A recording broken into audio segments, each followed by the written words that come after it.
ó Cristo, Verbo de Deus. Glória a vós, ó Cristo, Verbo de Deus. Glória a vós, ó Cristo, Verbo de Deus. Glória a vós, ó Cristo, Verbo de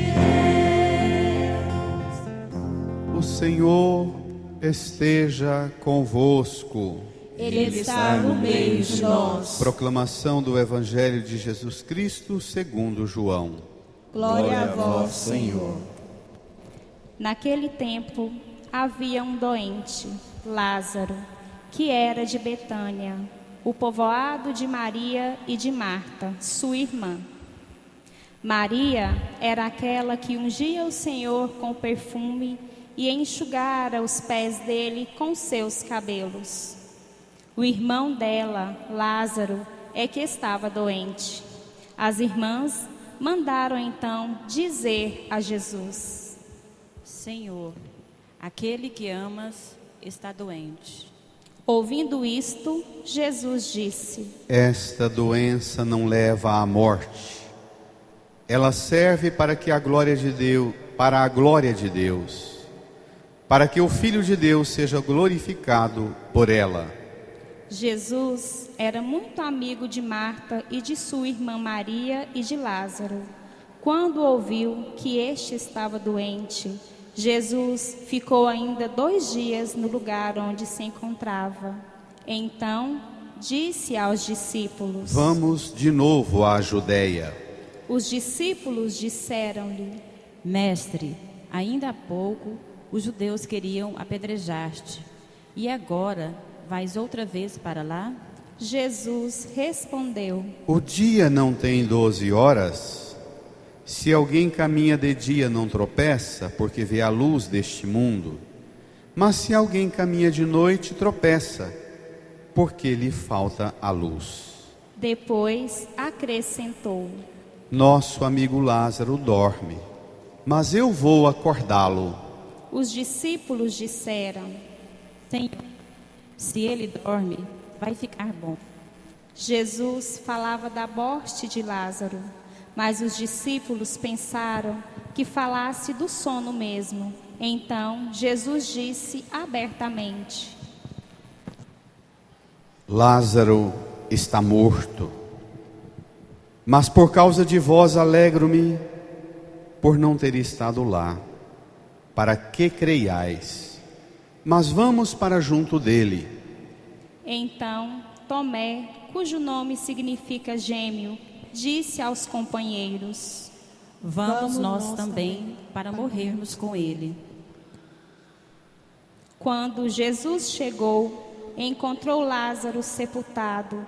Havia 4 dias. Betânia ficava uns 3 quilômetros de Jerusalém.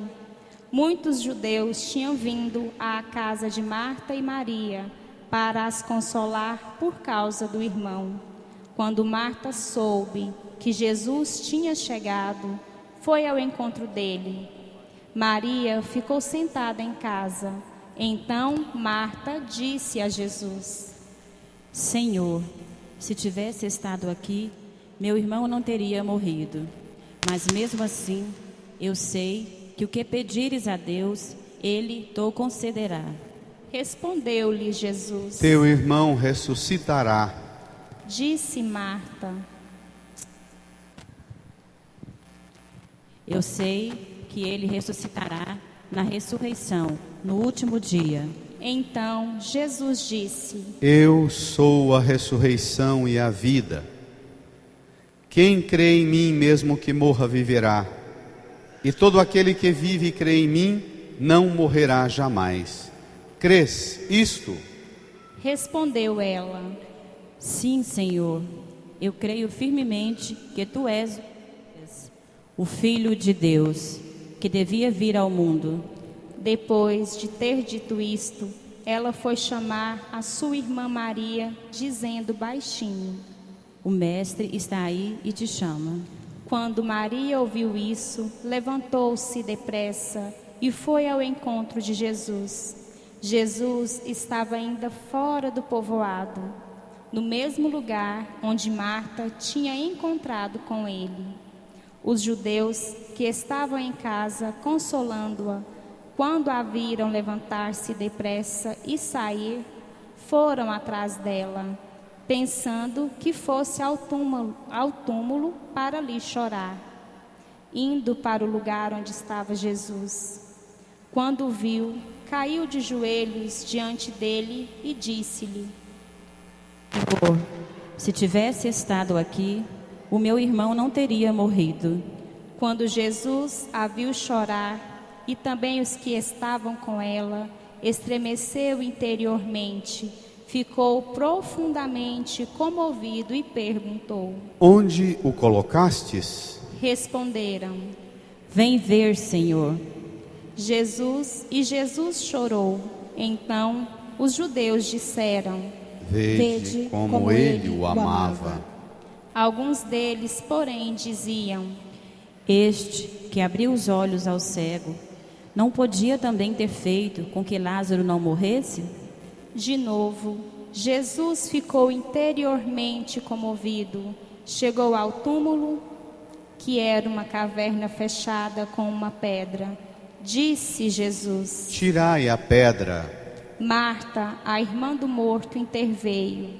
Senhor, já cheira mal. Está morto há 4 dias. Jesus lhe respondeu: Não te disse que se creres verás a glória de Deus? Tiraram então a pedra. Jesus levantou os olhos para o alto e disse: Pai, eu te dou graças porque me ouviste. Eu sei que sempre me escutas, mas digo isto por causa do povo que me rodeia, para que creia que tu me enviaste. Tendo dito isso, exclamou com voz forte: Lázaro, vem para fora. O morto saiu, atado de mãos e pés, com os lençóis mortuários e o rosto coberto com um pano. Então Jesus lhes disse: Desatai-o e deixai-o caminhar. Então muitos dos judeus que tinham ido à casa de Maria e viram o que Jesus fizera, creram nele. Palavra da salvação. Glória a vós, Senhor. Glória a vós, ó Cristo, Verbo de Deus. Glória a vós, ó Cristo, Verbo de Deus.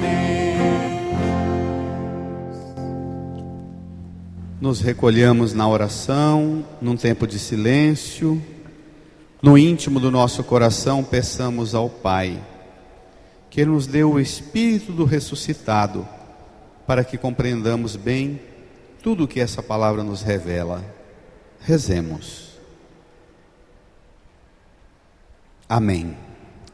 Irmãs e irmãos, nós estamos percorrendo um caminho de iluminação na fé.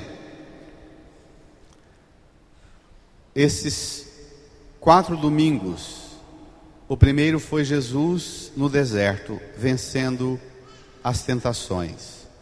Depois Jesus com Pedro, Tiago e João na montanha, a transfiguração, e eles querendo ficar lá em cima, apesar da glória de Deus, a luz ter descido.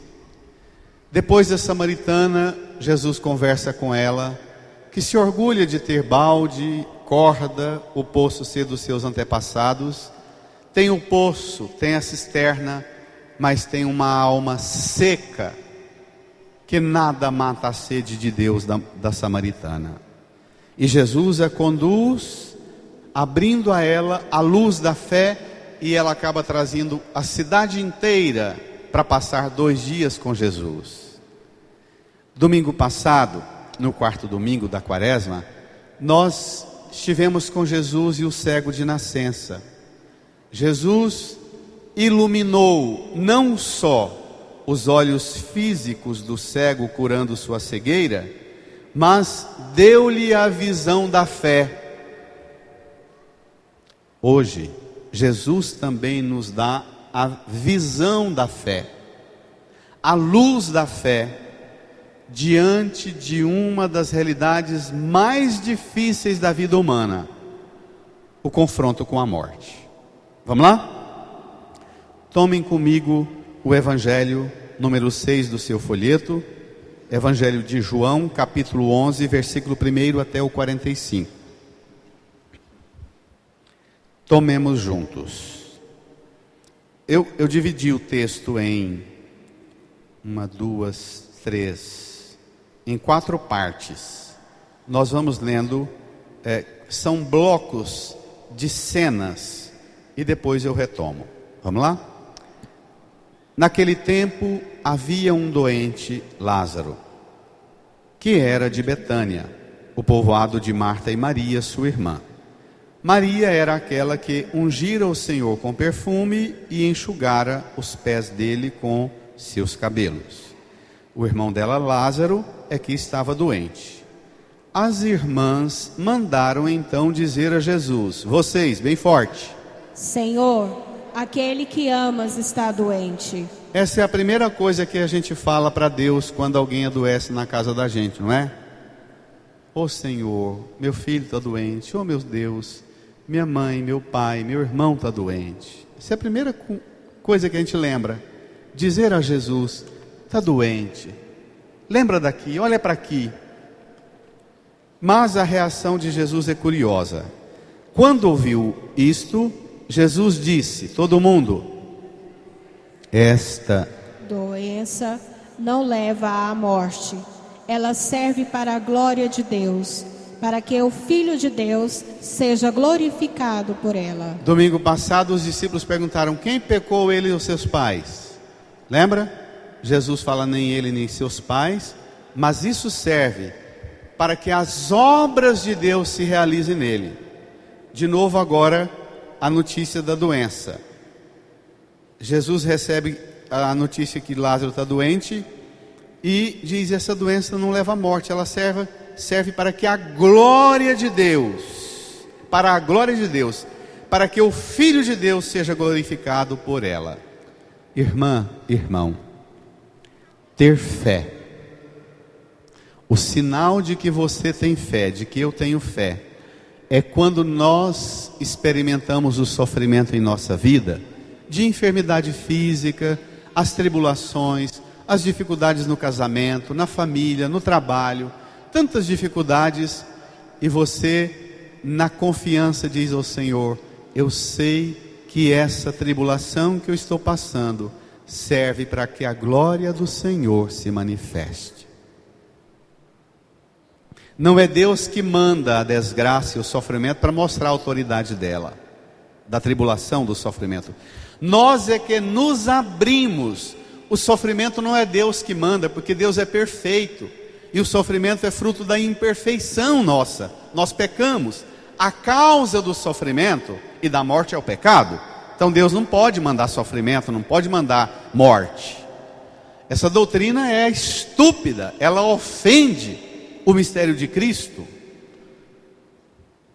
Essa interpretação tão repetida nas pregações de hoje, de que você está sofrendo é porque Deus quer, ou é porque Deus quer trazer você para dentro da igreja para ser dizimista dele, essa pregação está furada. É uma doutrina satânica, não é de Cristo essa doutrina. Jesus é aquele que não manda a doença, mas que tem poder de fazer a glória de Deus se manifestar em nossa vida, porque Ele é infinitamente maior que a doença, que a tribulação, maior que a morte, maior que o luto, maior que a dor, maior que tudo. Amém? É Ele que é superior a tudo. Essas realidades, por mais que elas pareçam eternas, elas não beiram a autoridade de Jesus. Vamos ver. Jesus era muito amigo de Marta e de sua irmã Maria e de Lázaro. Quando ouviu que este estava doente, leia comigo, Jesus ficou, vamos, ainda, epa, está todo mundo perdido, o que é isso? Versículo 6, quando ouviu que este estava doente, Jesus ficou ainda 2 dias no lugar onde se encontrava. Então disse aos discípulos: A gente costuma achar que sempre que Deus demora, né? Nós somos sempre impacientes com o tempo de Deus. A gente quer sempre pôr o nosso tempo e o nosso relógio, e a nossa pressa, a nossa expectativa e a nossa ansiedade como o que determina a ação de Deus. Deus não age porque a gente manda no tempo dele. Até porque ele pode atrasar o tanto que nós achamos que ele atrasamos, que isso não diminui o poder e a autoridade de Deus. Tá claro? De verdade? Ele ainda embromou lá 2 dias, fazendo um monte de outra coisa, pregando, ensinando, visitando os doentes. De repente Jesus reage e fala, versículo 7, então disse aos discípulos, juntos, vamos de novo à Judeia. Agora, nós vamos ver uma sequência de 5 maneiras de reagir diante do sofrimento e da morte. Tem 5 modos da gente reagir. Quando Jesus fala, vamos de novo à Judeia, olhe para cá, para cá. O país de Israel, imagine essa igreja, a metade do país para o sul era chamado de Judeia, antes era chamado de Reino da Judeia, e o país do norte era chamado de Galileia. Ok? Desde que Salomão morreu, os filhos de Salomão brigaram, e ao invés de decidir quem ocuparia o cargo de Salomão, os 2 brigaram e dividiram o país em 2. Então, essas 2 partes do país, uma não gostava da outra.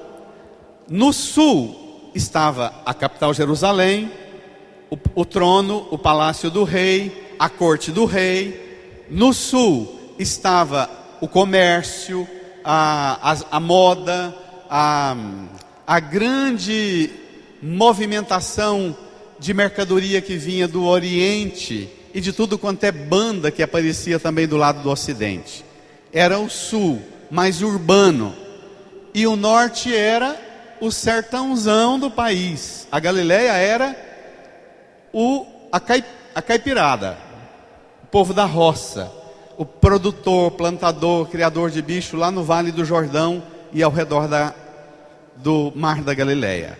Então, quando Jesus fala, vamos de novo à Judeia, versículo 8, os discípulos disseram, juntos, Mestre, ainda há pouco os judeus queriam apedrejar-te, e agora vais outra vez para lá?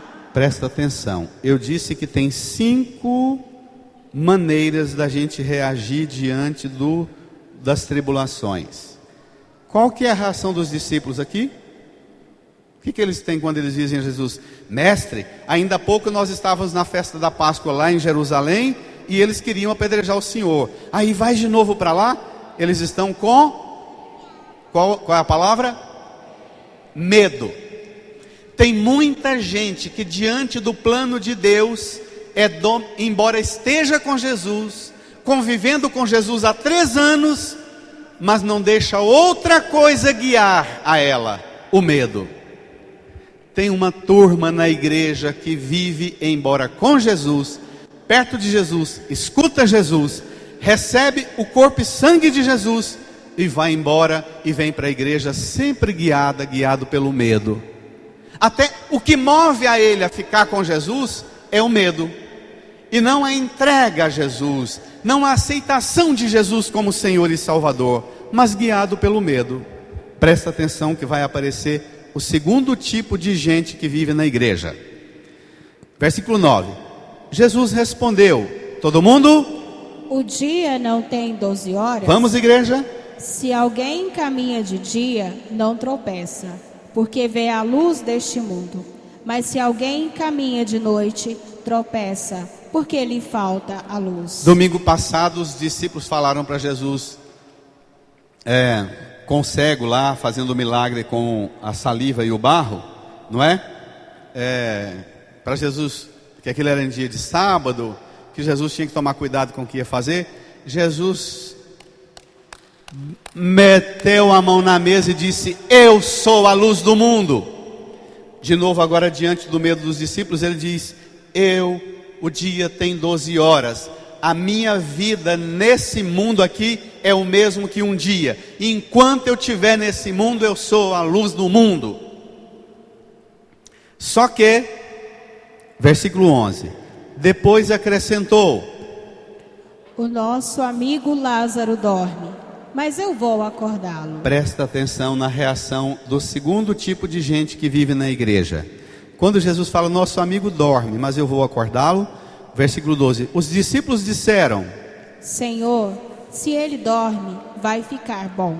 13, Jesus falava da morte de Lázaro, mas os discípulos pensaram que falasse do sono mesmo.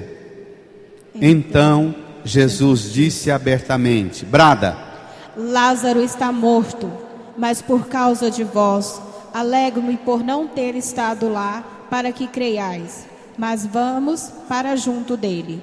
Lá no versículo 11 Jesus fala: o nosso amigo Lázaro dorme, mas eu vou acordá-lo. Os discípulos dizem: Senhor, se ele dorme vai ficar bom. Que tipo de gente é esse?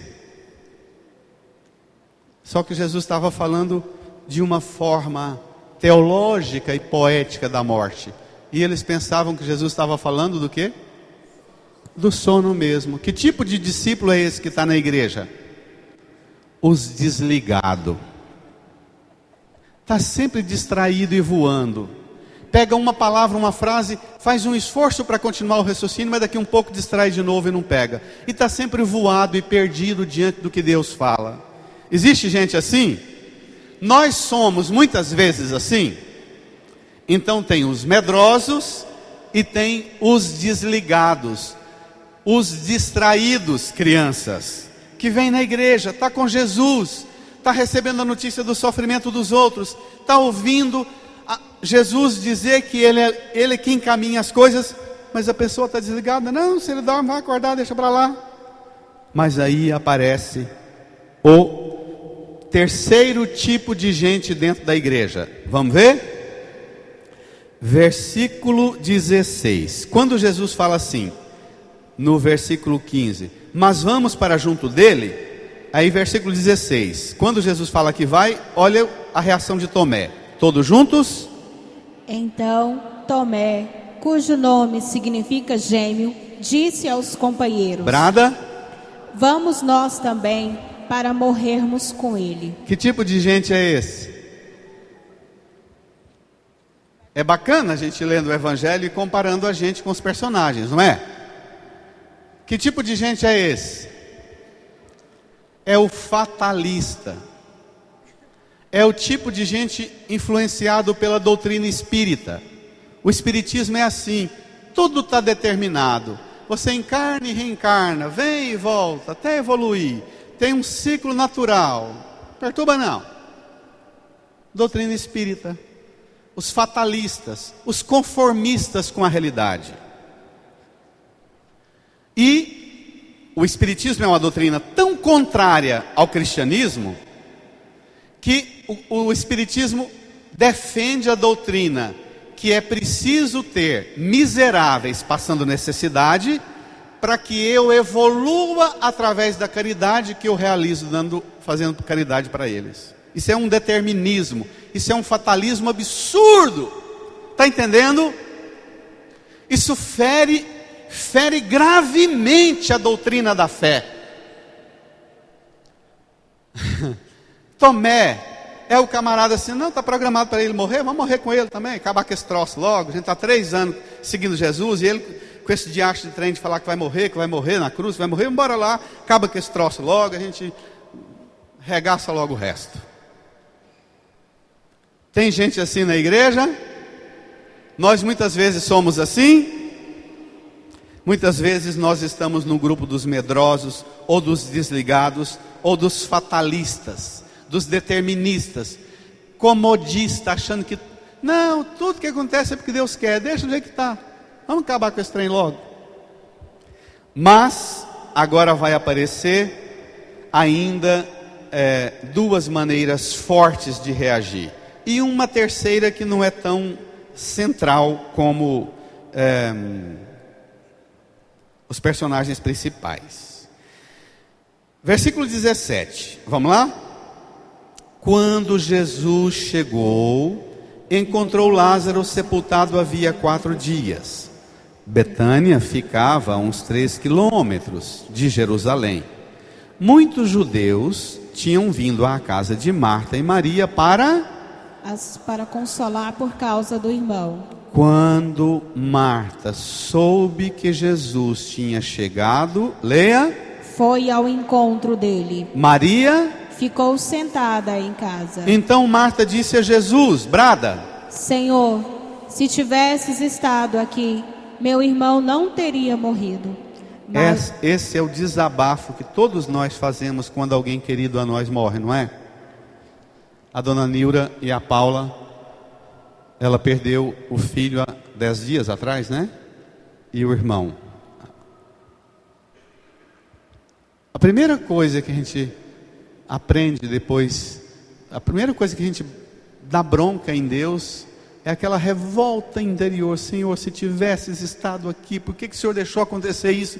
Por que o Senhor não foi lá? O Senhor que é Senhor de tudo, porque o Senhor não pôs a sua mão na mão do médico? Porque o Senhor não pôs o Espírito Santo para conduzir os medicamentos? Essa realidade humana de Marta e Maria. A primeira é a de Lázaro morto, realidade humana. A segunda é a realidade de Marta e Maria, uma revolta, ainda que acompanhada de uma confiança desconfiada. Marta diz assim, mas eu sei que o que pedires a Deus, Ele te concederá. Aí Jesus fala com ela do jeito que Ele falou com uma samaritana e com o cego. Jesus, versículo 23, respondeu-lhe Jesus, vocês? Olha, nós estamos gravando a homilia agora para pôr na internet. Quero a voz de vocês mais bonita, porque fica bonito na internet a voz da igreja. Respondeu-lhe Jesus, teu irmão ressuscitará. Agora olha o desabafo de Marta. Disse Marta, eu sei que ele ressuscitará na ressurreição do último dia. O que é isso? Eu tenho fé. Eu sei que o que o Senhor pedir a Deus, Ele vai conceder. Mas a única coisa que eu tenho agora é o quê? Luto, dor, mágoa, tristeza. Pode conversar com a Paula e a Dona Nilra o tanto que for. Elas escutam o conselho da gente, a fala da gente, mas daqui um pouquinho fica sozinha, lembra da perda, lembra da saudade, lembra, lá vem a dor de novo, não é? Lá vem a desolação. Marta, embora ela levanta, vai ao encontro de Jesus, fala que o irmão morreu, se ele tivesse estado não teria morrido, que o que ele pedir a Deus vai conceder.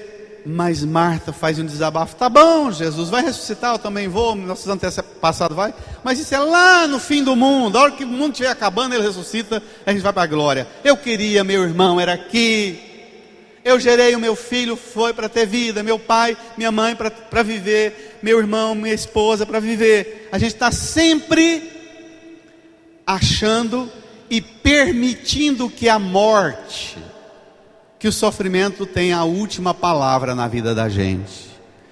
Marta, embora confesse, Marta tem uma confiança desconfiada, e Jesus vai corrigir isso nela, e Marta vai dar um trabalho enorme para Jesus, no que segue agora.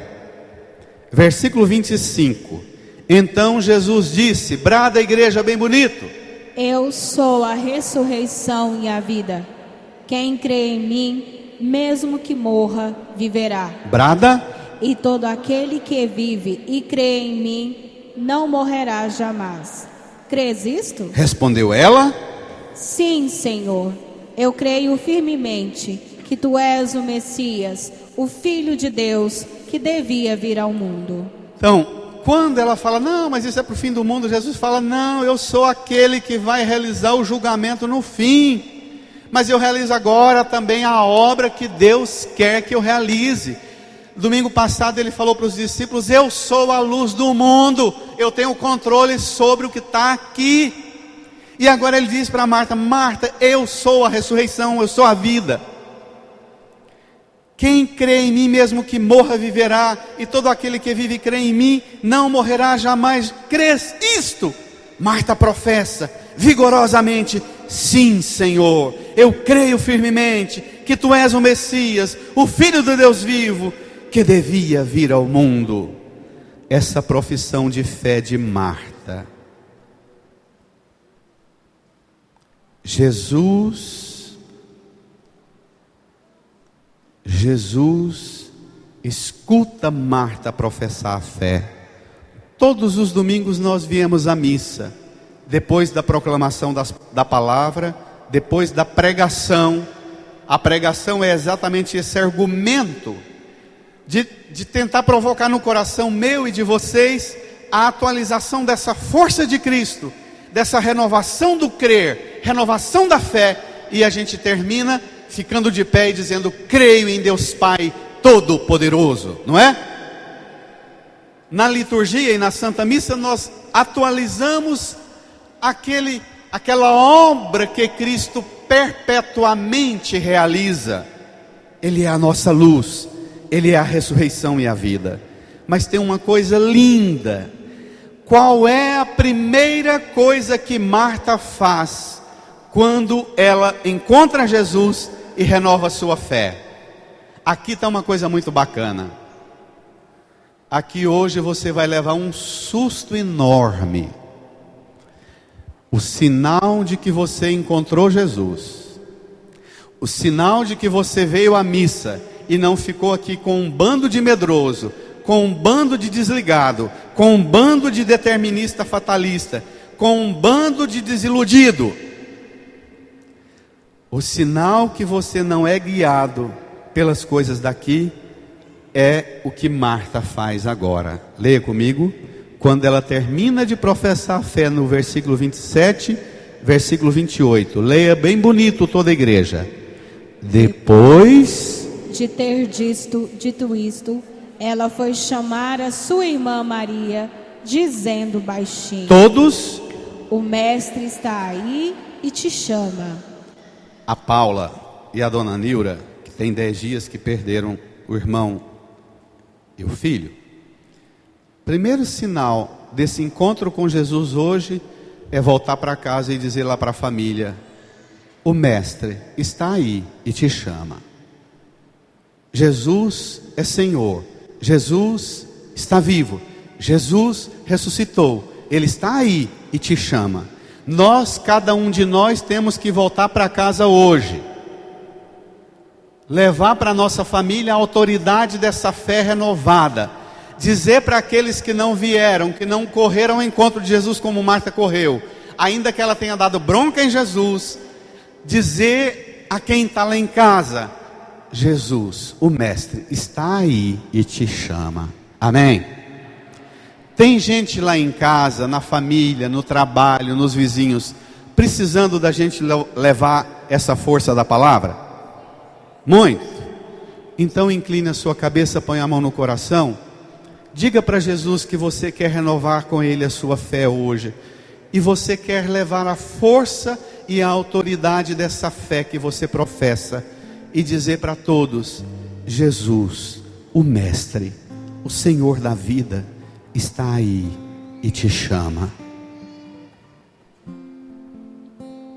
Não é o luto que te chama, não é a desolação, não é a distração, não é o fatalismo espírita, não é o medo que te chama e te conduz, mas a voz do Mestre, Senhor e Salvador, Jesus.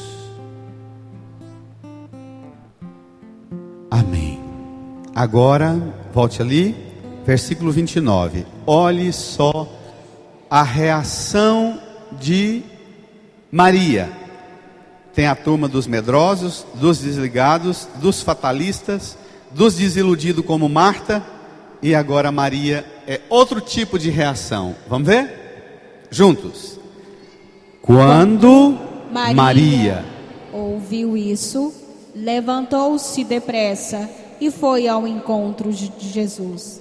Jesus estava ainda fora do povoado, no mesmo lugar onde Marta se tinha encontrado com ele. Os judeus que estavam em casa consolando-a, quando a viram levantar-se depressa e sair, foram atrás dela, pensando, que fosse ao túmulo para ali chorar. indo para o lugar onde estava Jesus, quando o viu, Caiu de joelhos diante dele e disse-lhe: presta atenção, o que ela fala? Todos juntos? Senhor, se tivesses estado aqui, o meu irmão não teria morrido. Quem é que já falou isso para Jesus lá atrás? Marta, com uma diferença. Marta falou isso, mas não fez um gesto que Maria fez. Qual foi o gesto de Maria? Presta atenção. Indo, versículo 32. Indo para o lugar onde estava Jesus, quando o viu, caiu de joelhos. Caiu. É um jogar-se aos pés de Jesus. É um ato de reconhecimento da autoridade de Jesus. Ainda que esse reconhecimento da autoridade de Jesus venha acompanhado, como o de Marta, com uma ferida profunda de dor.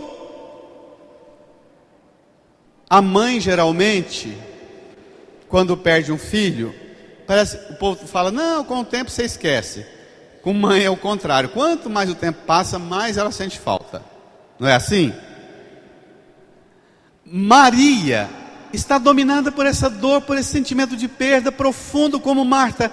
Mas Maria não permite que a dor e o luto dela, que o sofrimento dela, que a dor de perder o irmão, ela não permite que isso tenha autoridade e domínio sobre ela. Mas somente o Senhor Jesus ocupa esse lugar. Amém?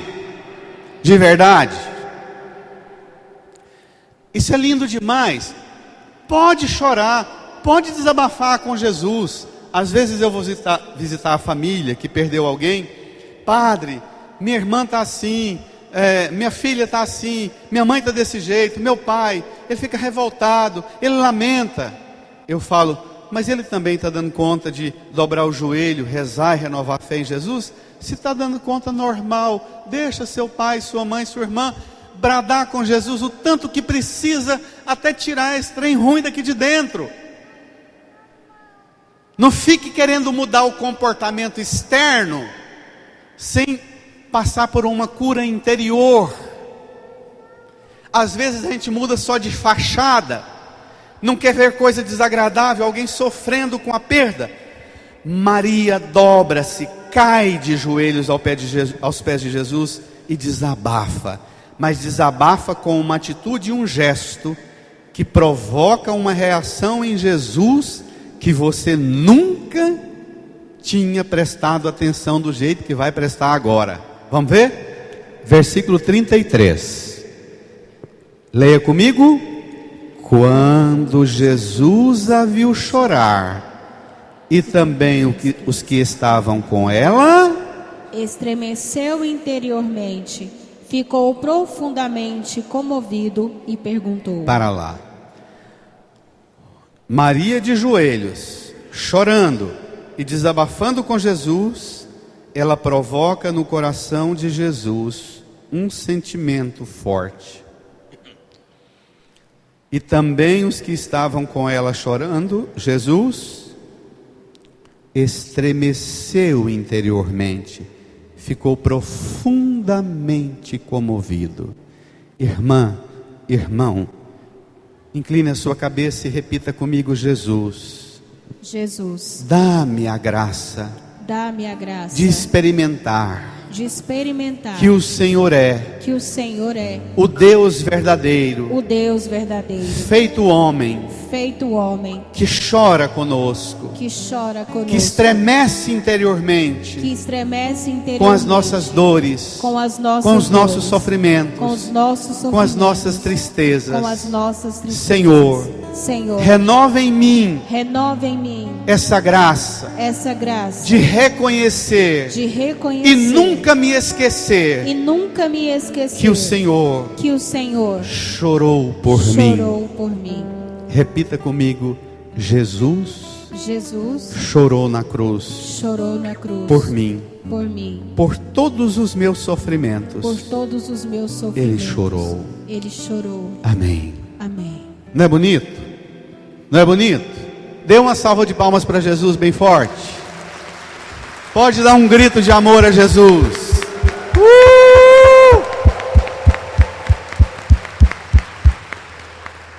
Bonito isso, né? Não é? Quando você tiver mal, tiver má, ruim para danar, murmurando, lamentando, comece a repetir: Jesus chorou por mim, estremeceu interiormente por mim. Mas presta atenção no que vem. Aí Jesus pergunta: onde o colocastes? Responderam: vem ver, Senhor. Versículo 35, todos. E Jesus chorou.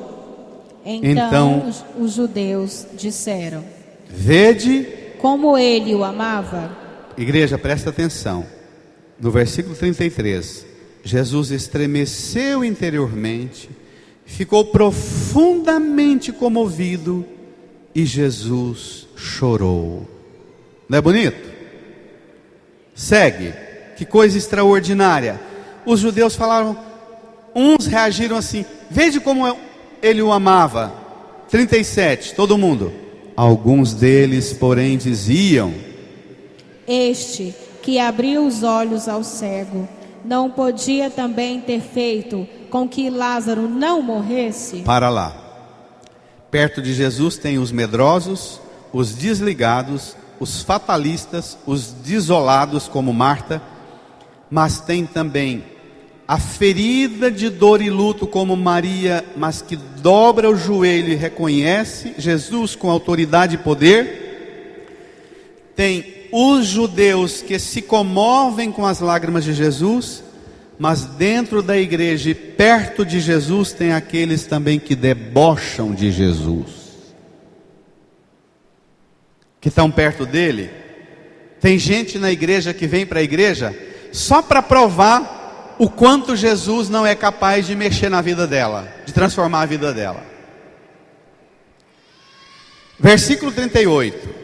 Quando eles debocham de Jesus, olha o que o deboche que a gente faz com Jesus provoca nele. Versículo 38. De novo, Jesus ficou interiormente comovido. Quando nós debochamos de Jesus, ele fica interiormente comovido. Chegou ao túmulo, era uma caverna fechada com uma pedra.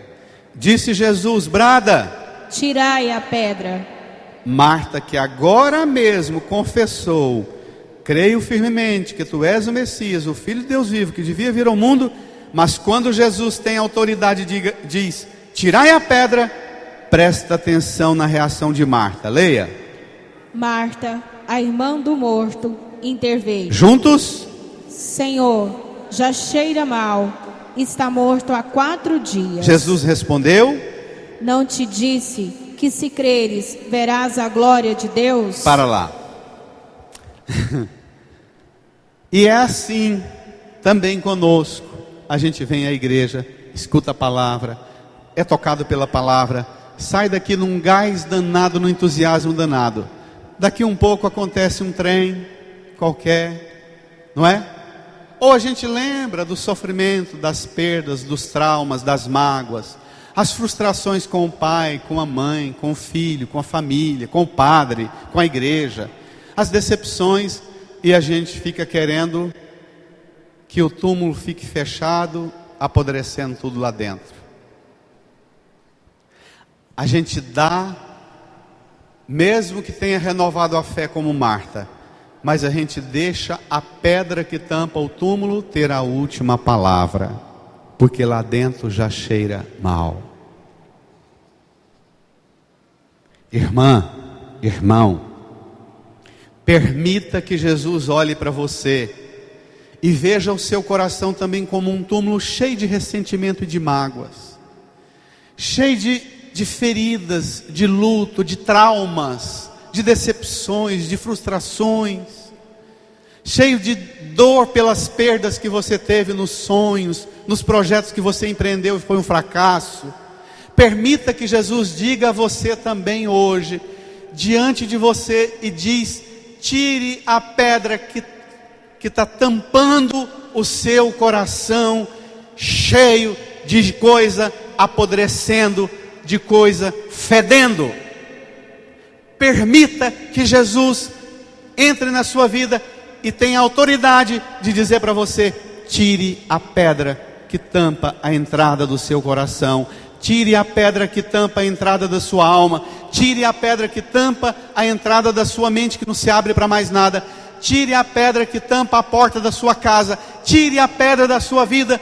Permita que a voz de Cristo Salvador do mundo entre lá no fundo desse túmulo e arranque lá de dentro e transforme seu coração numa nova realidade. Amém? Amém de verdade? Presta atenção. Jesus dá uma bronca em Marta: não te disse que se creres verás a glória de Deus? Versículo 41, leia todo mundo bem bonito. Tiraram então a pedra. Jesus levantou os olhos para o alto e disse: Para lá. O comum era Jesus, como os judeus, não levantar os olhos para o alto. Os judeus não levantavam os olhos para o alto. O judeu, quando rezava como os muçulmanos hoje, o judeu se volta para Jerusalém, para o lado do templo de Salomão. Os muçulmanos se voltam para Meca e Medina, não é? Que está levemente entre o nascer do sol e o norte. Jesus apresenta aqui uma nova forma de culto, e essa nova forma de culto é o que a igreja herdou. Por isso que o sacerdote, sempre que ele diz oremos, o padre diz: ó Deus Todo-Poderoso, ó Pai de misericórdia. Entendido? É uma nova forma de culto. Onde é que nós devemos adorar? Nesse templo em Jerusalém. Lembra a samaritana? Nem aqui, nem em Jerusalém. O Pai quer adoradores que o adoram em espírito e verdade. Vamos ver? Presta atenção agora na oração que Jesus dirige ao Pai. Ele ainda não mexeu com o defunto. O defunto ainda está lá dentro cheirando mal. Só o túmulo que está aberto. Vamos ver a oração de Jesus? Ele disse: Pai, eu te dou graças, porque me ouviste. O verbo está no passado. Não é eu te dou graças porque o Senhor vai me escutar. Nós rezamos falando assim para Deus: Senhor, eu te agradeço porque eu sei que o Senhor vai resolver esse problema para mim. A gente põe o verbo no futuro. A oração nossa, depois que Jesus ofereceu a vida dele para a nossa salvação na cruz, nós nunca mais podemos pôr o verbo no futuro. O verbo de ação de graças é sempre no passado. Eu te dou graças porque me ouviste, Pai. Quando eu ainda era pecador, Cristo morreu por mim. Amém? Agora olha o resto da oração, que coisa linda. Eu sei que sempre me escutas, mas digo isso por causa do povo que me rodeia, para que creia que tu me enviaste. Tendo dito isso, exclamou com voz forte, brada a igreja: Lázaro, vem para fora. O morto saiu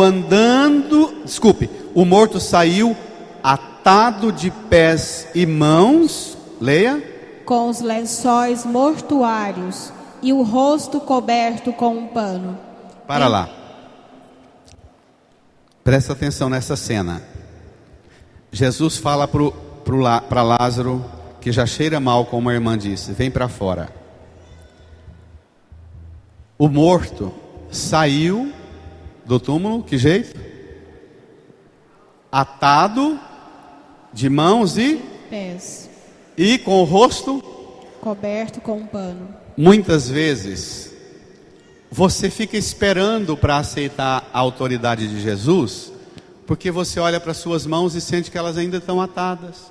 Você olha para os seus pés e sente que eles ainda estão atados. Você não enxerga porque o seu rosto está coberto. Jesus fala, ordena para você sair do túmulo, do buraco, do luto, das feridas, das mágoas, dos ressentimentos, dos traumas. Jesus manda você sair dos túmulos onde o mundo te jogou, onde a vida te jogou. Às vezes até seu pai e sua mãe te jogaram lá dentro. E você fica esperando ver sinais para obedecer o comando da voz dele. A partir de hoje, você vai obedecer o primeiro comando e esquece o resto, porque o resto já está na mão dele. Amém? Quando ele disser para você, vem para fora, ainda que você não enxergue, levante-se. Ainda que você não está vendo por onde, caminhe. Ainda que você esteja de mãos e pés atados. Como é que uma pessoa de pé e mão atado levanta e anda? Levante a sua mão para o céu. Diga comigo: Jesus, eu creio firmemente Jesus, eu creio firmemente que o Senhor tem poder que o Senhor tem poder de me arrancar do túmulo. de me arrancar do túmulo. O Senhor tem poder O Senhor tem poder de me fazer caminhar, de me fazer caminhar, mesmo com pés e mãos atados, mesmo com pés e mãos com o rosto atados, coberto, com o rosto coberto, porque a sua voz porque a sua voz realiza com poder poder tudo que o Senhor diz. tudo que o Senhor diz. Amém. Amém. Não é o que eu vejo que me conduz na fé. Na fé, eu caminho pelo que eu.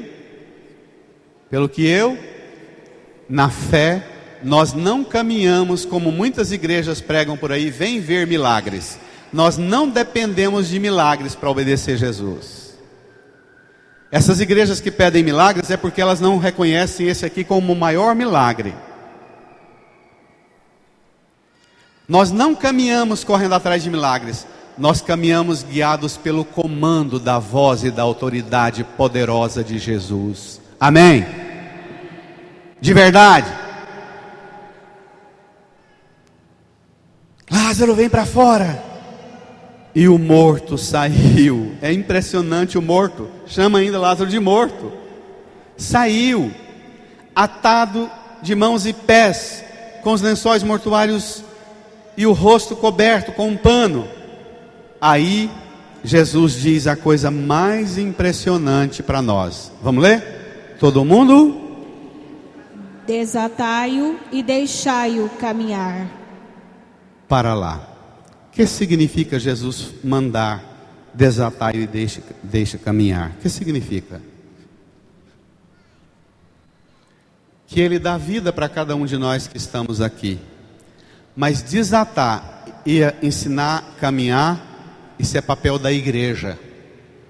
É papel de todo cristão, fazer da sua vida um instrumento que ajuda os outros. Jesus tinha poder de desatar e fazer caminhar? Lógico, já caminhou, ainda. Jesus tem poder de fazer caminhar até amarrado. Entendido? Agora Ele quer contar com a nossa participação. É papel nosso. Você olhar para a vida de quem está atado e dizer, deixa eu te ajudar. Você olhar para você e ver que você está amarrado de pés e mãos, com o rosto coberto, e pedir ajuda à igreja, aos irmãos. Eu preciso de ajuda. É preciso exercitar a humildade, pedindo ajuda da igreja, e é preciso exercitar a humildade, tirando o pano do defunto que já está há 4 dias na sepultura. Só a humildade do atado e amarrado, do com o rosto tampado, e só a humildade da igreja que está sã, curada, é capaz de nos fazer ser de verdade discípulos e discípulos do Senhor. Amém? A caridade é obra da igreja, é obra de cada cristão. Você hoje vai voltar para sua casa e dizer para sua família, o mestre está aí e te chama. Você escuta a voz dele e pode deixar que ele também vai me dizer o que eu tenho que fazer para ajudar você. Ele vai dizer para você o que você tem que fazer para me ajudar. Bonito, não é? Olha que coisa linda. Versículo 45 termina assim: então muitos dos judeus que tinham ido à casa de Marta e viram o que Jesus fizeram, Creram nele. Amém. Irmã e irmão, antes de renovar a sua fé, de professar a sua fé, incline a sua cabeça, feche os olhos, põe a mão no seu coração. Invoque Jesus, a autoridade de Jesus na sua vida, o comando de Jesus na sua vida. Tem tantas pessoas que passam a vida inteira procurando quem é o culpado do sofrimento delas. Também na minha família tem tantos que gastam a vida inteira querendo achar em quem jogar pedra. Peça a Jesus que ajude você a sair do túmulo que o mundo te jogou nele, que a dor, o sofrimento te jogou dentro dele. Peça a Jesus para chamar com autoridade os anjos para tirar a pedra que te põe dentro do túmulo, atado, amarrado, apodrecendo. Peça a Jesus.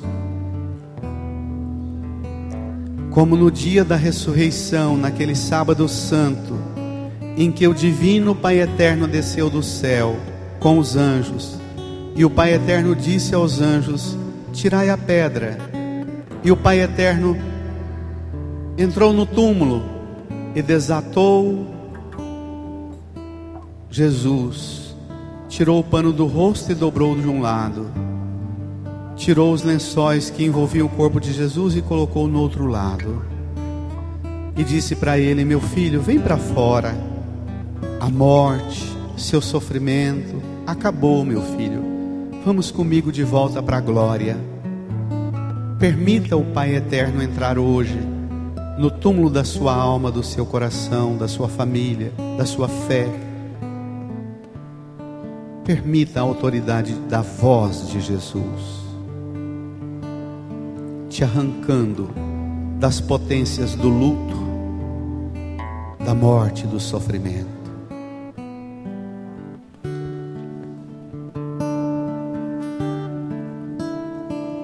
Meu Senhor e meu Deus,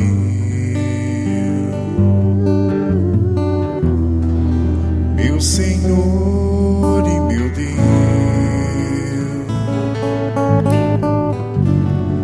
meu Senhor e meu Deus, eu creio,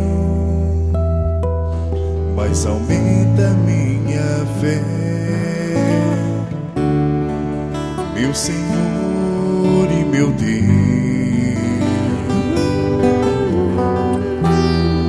meu Senhor e meu Deus,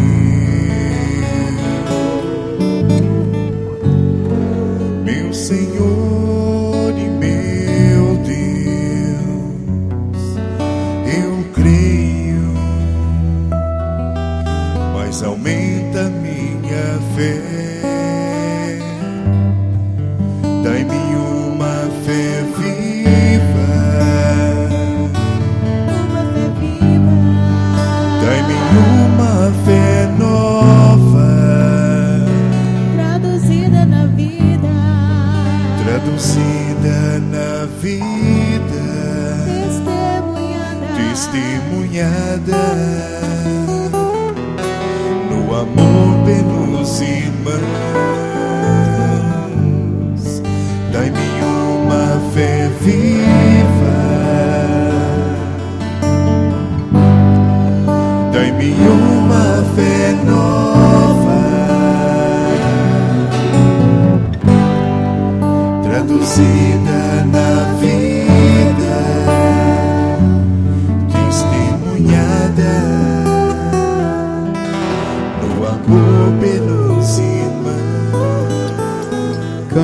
meu Senhor e meu Deus. Senhor e meu Deus. Canta, igreja. Meu Senhor, Meu Senhor e meu Deus. Senhor da vida, Senhor sobre tudo, sobre a morte, Meu Senhor e meu sobre o pecado, sobre o sofrimento, Senhor sobre tudo e autor da libertação de todos. Meu Senhor e meu Deus. Canta, igreja, bem bonito. Meu Senhor e meu Deus, eu creio. Meu Senhor e meu Deus, eu creio, mas aumenta minha fé. Sai do túmulo, levanta. Dai-me uma Levante as mãos para o céu e canta. Levanta, sai do túmulo e canta. Dai-me uma fé nova, traduzida na vida, Testemunhada do amor pelos irmãos. Igreja, solta a voz, bonito, canta. Dá-me uma